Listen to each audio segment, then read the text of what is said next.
নমস্কার, আমি সর্বরী রুদ্র। আমার চ্যানেল ভবঘুরে আজ আমি ঘুরতে ঘুরতে চলে এসেছি হুগলি জেলার ব্যান্ডেলের রাজহাট গ্রামের লাহিড়ী বাবার আশ্রমে। চলুন আমার সঙ্গে দর্শন করবেন। চলুন।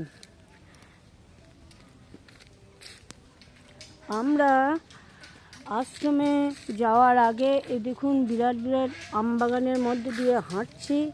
বেশ রাস্তাটা ছায়ায় সুশীতল হয়ে আছে, আর গাছেও বেশ আম ধরেছে।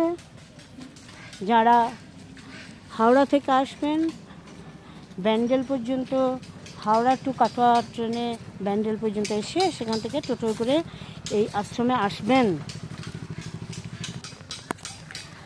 শ্যামাচরণ লাহিড়ী হুগলি জেলার ঘূর্ণি নামক একটি গ্রামে ব্রাহ্মণ পরিবারে জন্মগ্রহণ করেন। তাঁর পিতা ছিলেন গৌরমোহন লাহিড়ী এবং মাতা মুক্তকেশী দেবী। মাতা মারা যান এবং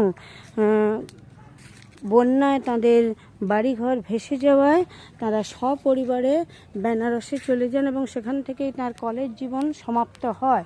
এরপর তিনি ইংরেজ সরকারের প্রকৌশল বিভাগে কর্মের যোগ দেন। সেই সূত্রে ভারতবর্ষের বিভিন্ন জায়গায় তিনি বদলি হন। একবার বদলি হন হিমালয়ের রানীক্ষেতে। সেখানেই তার সঙ্গে বাবাজি মহারাজের আলাপ হয়। এই বাবাজি মহারাজ ক্রিয়াযোগের কৌশলগুলো তাকে শিখিয়ে দেন এবং তাকে দীক্ষা দেন এবং আদেশ করেন তার বাকি জীবনটা যেন এই মানব সমাজে ক্রিয়াযোগের কৌশলগুলো শিখিয়ে দেওয়ার জন্য নিয়োজিত করেন। সেই জন্য এখনও শিষ্য পরম্পরায় সেই কাজই হয়ে আসছে। লাহিড়ী বাবার আশ্রমে প্রবেশের এটাই প্রধান তোরণ বা গেট। এই গেটটির নাম শ্রীবিষ্ণু মোক্ষধাম আধারালয়। মানুষের দেহ হলো আধার এবং এটাই তার বাড়ি বা আলয়, তাই এই আশ্রমের নাম আধারালয়। আর এই আশ্রমটির প্রতিষ্ঠাতা হলেন উত্তরপাড়া নিবাসী সুদীপ বন্দ্যোপাধ্যায় মহাশয়।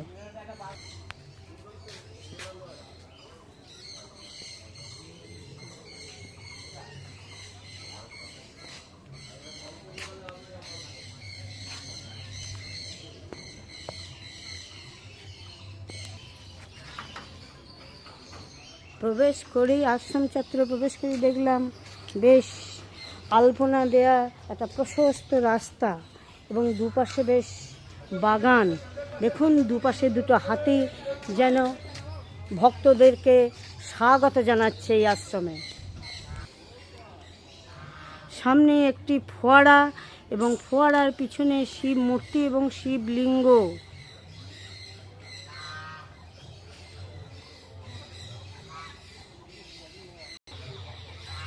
দুপাশে বেশ গাছগুলো সাজানো গোছানো এবং দেখুন কত গোলাপ ফুল, কোনোটা কুঁড়ি কোনোটা ফুটেছে, দেখতে অতীব সুন্দর। আর ডান পাশে দেখুন কত রাজহাঁস, দেখুন কত রাজহাঁস, তারা আপন মনে খেলা করছে, আমাদের দিকে তাদের ভ্রুক্ষেপও নেই। আর এই দেখুন আর এক ধরনের আর এক প্রজাতির হাঁস।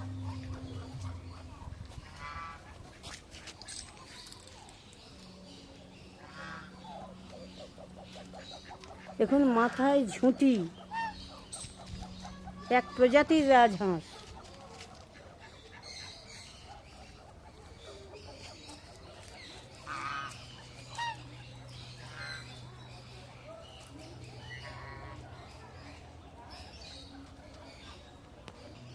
কি সুন্দর সুন্দর ফুল।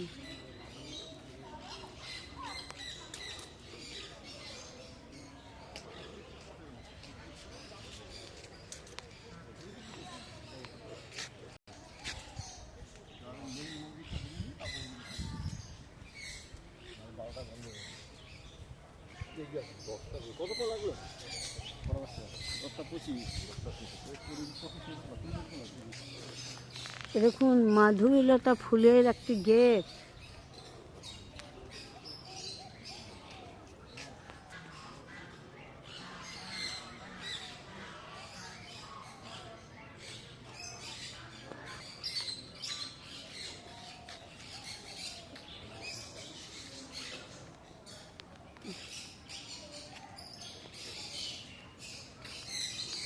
ঢুকেই এ দেখুন বাঁ দিকে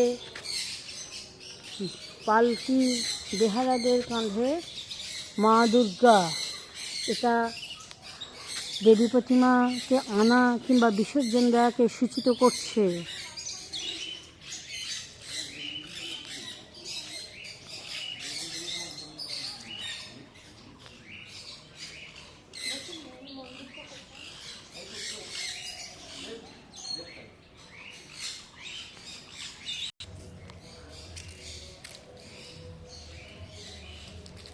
দেখুন প্রথমেই দেখতে পাচ্ছি শ্রী শ্রী জগদ্ধাত্রী মাতার মন্দির। চলুন একটু দর্শন করি।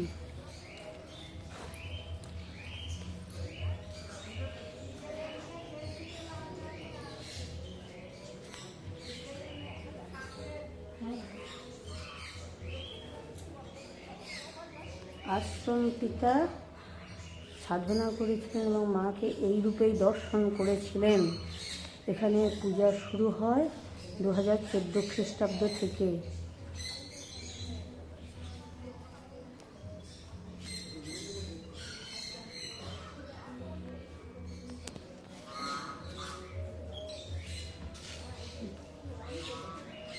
কি সুন্দর পরিবেশ! এই দেখুন, এটাও একটা পাড়া।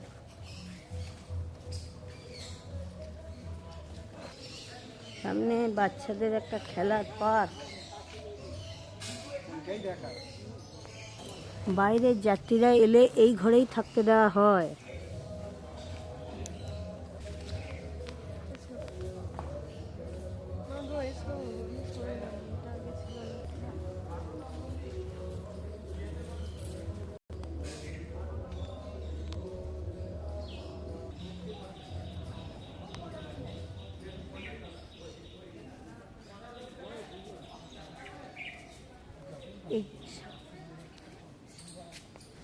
এই সামনেটি হলো উপাসনা গৃহ, আর ওখানে ছবি তোলার অনুমতি নেই, তাই দেখাতে পারবো না।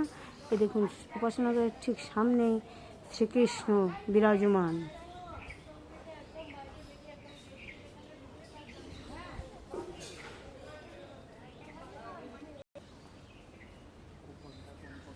উপাসনা গৃহের সামনে সিদ্ধিদাতা গণেশ।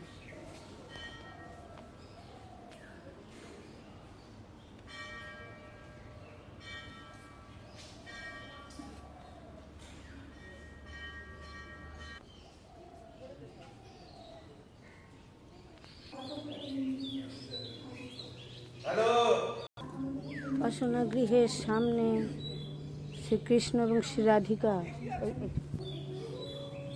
তিন বাঙালি মহাপুরুষ, স্বামী বিবেকানন্দ, কবিগুরু রবীন্দ্রনাথ ঠাকুর এবং দেশপ্রেমিকদের দেশপ্রেমিক নেতাজি সুভাষচন্দ্র বসু।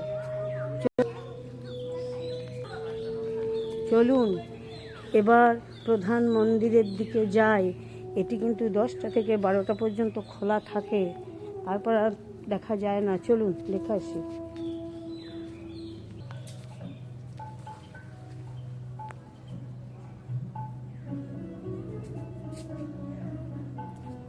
এখানে 12 মাসে অন্নভোগের প্রসাদ পাওয়া যায়। কুপন মাথা পিছু 80 টাকা।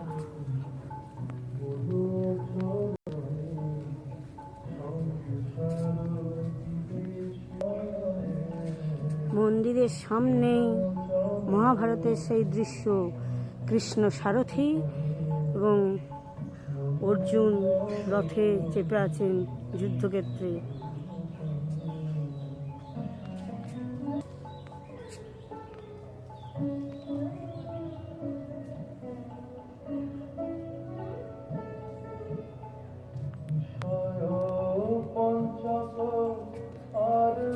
এটি প্রধান মন্দির।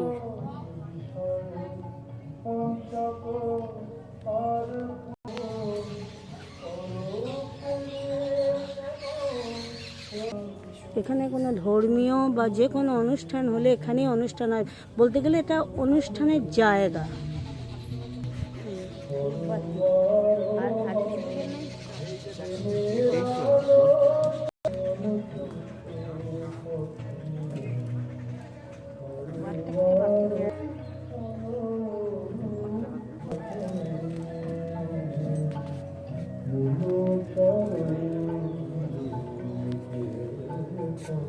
মন্দিরটিকে বাইরে থেকে আমি দেখাতে বাধ্য হচ্ছি, কারণ মন্দিরের ভিতরে ছবি তোলার কোনো অনুমতি নেই।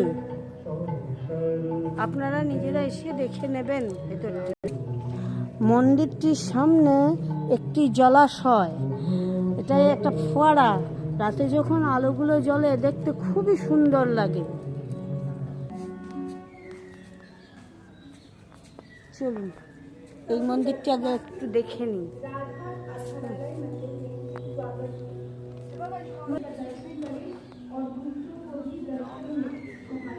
রাম রাম লক্ষণ, বজরংবলী দিকে আছেন। কেন উপরে উঠতে পারো?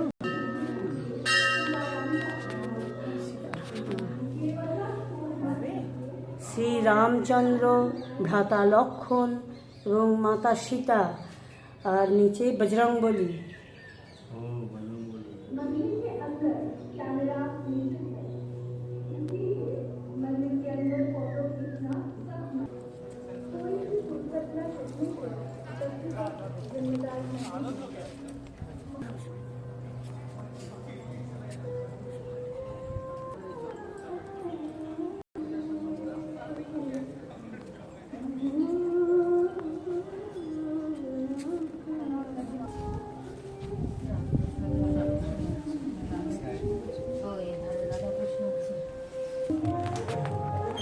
জলাশয়ের এ পাশে আছে একটি মন্দির। এই মন্দিরে আছেন মা দুর্গা, মা কালী এবং শ্রীকৃষ্ণ, এবং মা কালীর দুই পাশে আছেন শ্রী শ্রী রামকৃষ্ণদেব আর মাতা শারদা।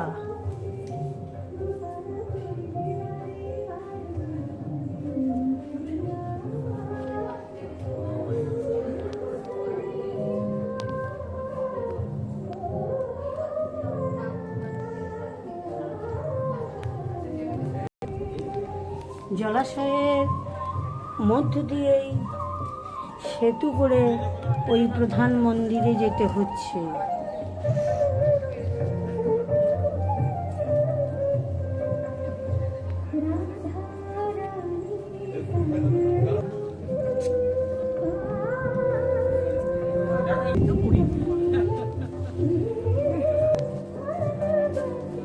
মন্দিরটি খুবই সুন্দর দেখতে, কিন্তু ভিতরে কোনোভাবেই ছবি তোলার অনুমতি নেই।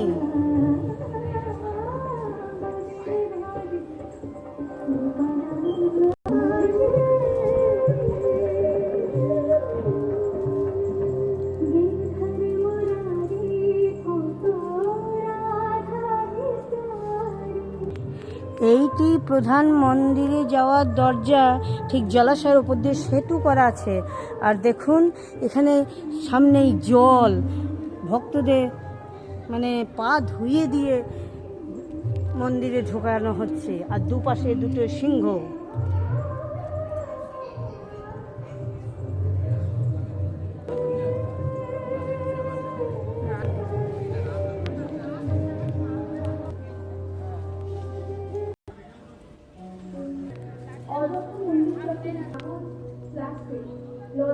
খোলা প্রভৃতি ছায়ার এখানে বসে কোন রকম বাইরের খাবার ফুল বাগানে প্রবেশ করবে না।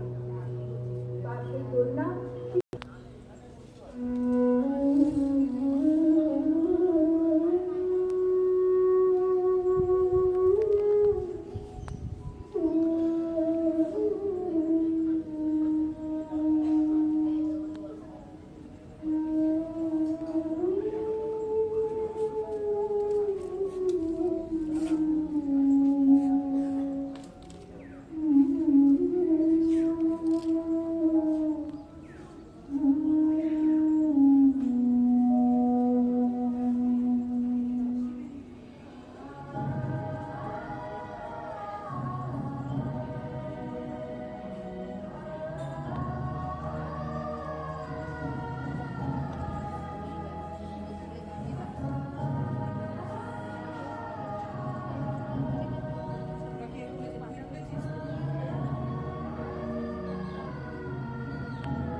মেয়েদের মাথায় কাপড় ছাড়া হয় না। কি হলো, কেটে গেছে? ভিতরে তো ক্যামেরা করবার অনুমতি নেই, তা আমি দেখে এলাম। এবার বলছি, প্রথমেই গিয়ে দেখতে পাবেন মানে আদি গুরু পরম্পরা, তারপর সিঁড়ি দিয়ে পাতালে প্রবেশ, যেন সেখানে আছেন শ্যামাচরণ লাহিড়ীর একটি মূর্তি, সামনে শ্রীকৃষ্ণ, আবার ঘুরে আরেকটি জায়গায় জগন্নাথ বলরাম সুভদ্রা আছেন, মাতা লক্ষ্মী, গণেশ, সরস্বতী, আর এক জায়গায় আছেন ব্রহ্মা, বিষ্ণু, মহেশ্বর। আপনারা সব ঘুরে ঘুরে দেখে আসবেন। আর জগন্নাথ বলরাম সুভদ্রাজিও ওখানে আছেন, দেখে আসবেন।